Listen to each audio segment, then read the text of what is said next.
Œuvre de Maria Valtorta, tome 4, chapitre 251, intitulé La parabole du mineur persévérant, racontée aux pêcheurs syrophéniciens. Ernestée d'Ascalon. 12 août 1945. C'est aux premières heures du matin que Jésus arrive devant une ville sur la mer. 4 barques suivent la sienne. La ville s'avance étrangement sur la mer comme si elle était construite sur un isthme, ou plutôt comme si un isthme étroit unissait la partie qui s'avance sur la mer à celle qui s'étend sur la rive.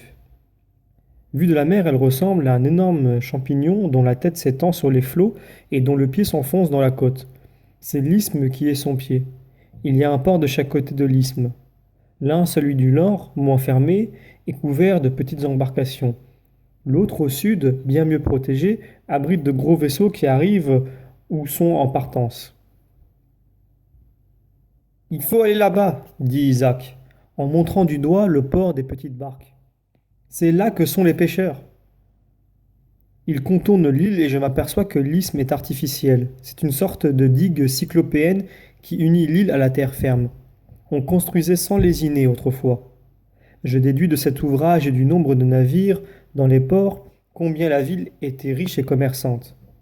Derrière la ville, après une zone plate, il y a de petites collines d'aspect agréable, et tout au loin on découvre le grand mont Hermon et la chaîne libanaise. J'en conclus aussi que c'est une des villes que je voyais du mont Liban. Entre-temps, la barque de Jésus est en train d'arriver dans le port du nord, dans la rade du port. Il n'aborde pas, mais avance lentement à force de rames en avant et en arrière jusqu'à ce qu'Isaac découvre ceux qui cherchent et les appelle à haute voix. De belles barques de pêche s'avancent et l'équipage se penche sur les barques plus petites des disciples. Le Maître est avec nous, mes amis. Venez, si vous voulez entendre sa parole. Ce soir, il retourne à Sicaminon, dit Isaac. Nous arrivons tout de suite. Où allons-nous? Dans un coin tranquille. Le Maître ne descend pas à Tyr ni à la ville sur la rive. Il va parler de la barque. Choisissez un endroit à l'ombre et abrité. Venez vers les rochers derrière nous. Il y a des anses tranquilles et ombragées. Vous pourrez même descendre. Il se dirige vers une échancrure dans les rochers, plus au nord. La côte qui tombe à pic abrite du soleil. L'endroit est solitaire. Seules les mouettes et les ramiers y habitent. Ils sortent faire des incursions sur la mer et reviennent en poussant de grands cris vers leur nid dans les rochers. Mais d'autres petites embarcations se sont unies à celles qui montrent le chemin, formant une minuscule flottille. Au fond de cette baie minuscule se trouve une plage étroite, un semblant de plage semée de cailloux. Mais une centaine de personnes peuvent y tenir.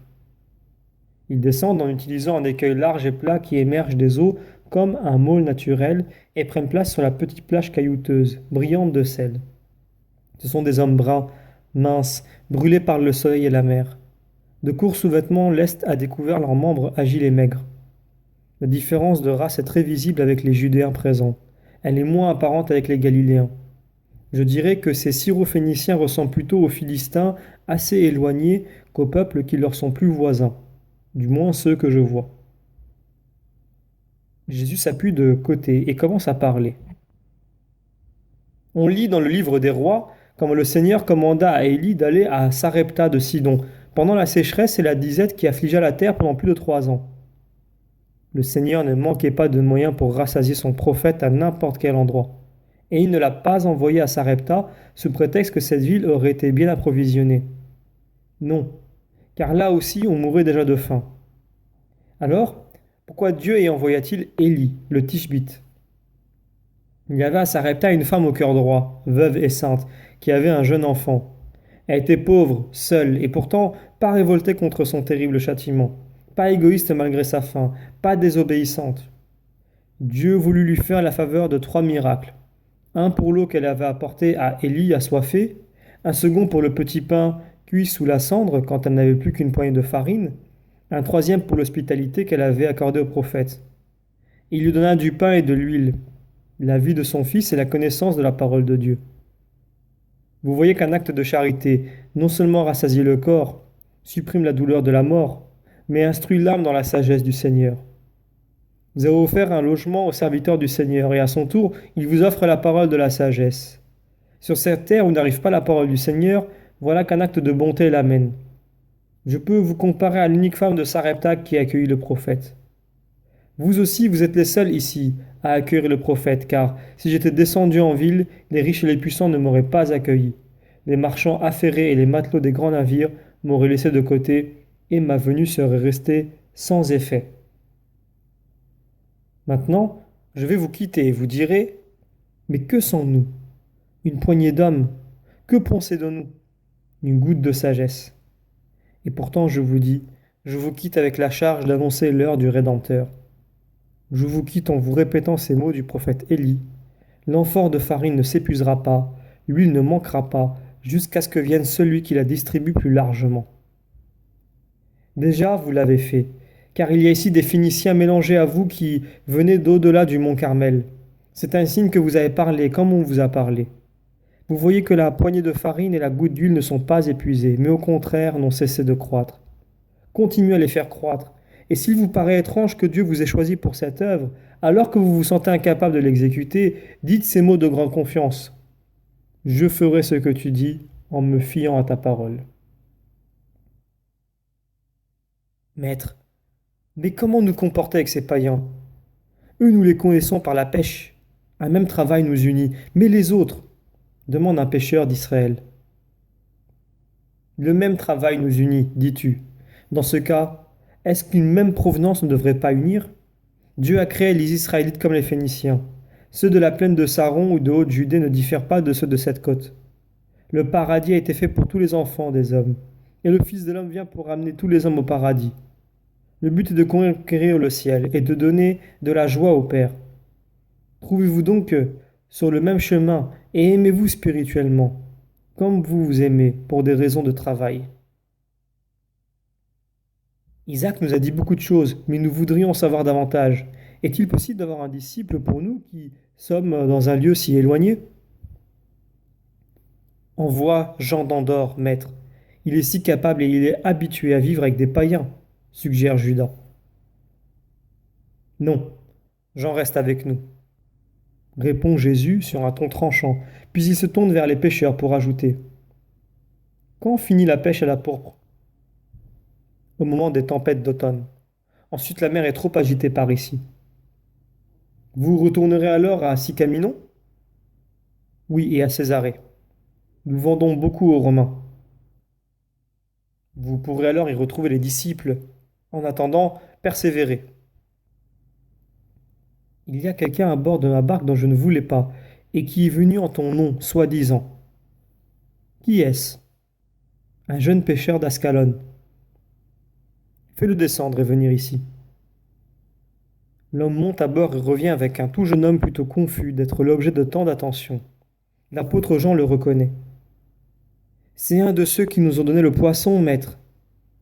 Il se lève pour le saluer. Tu es venu, Hermasté, tu es seul? Seul, à Capharnaüm. J'ai eu honte, je suis resté sur la côte, dans l'espoir. De quoi? De voir ton maître. Il n'est pas encore le tien? Pourquoi, mon ami, tergiverser encore? Viens à la lumière qui t'attend. Regarde comme il t'observe et te sourit. Comment serais-je accueilli? Maître, viens vers nous un instant. Jésus se lève et va vers Jean. Il n'ose pas car il est étranger. Il n'y a pas d'étranger pour moi.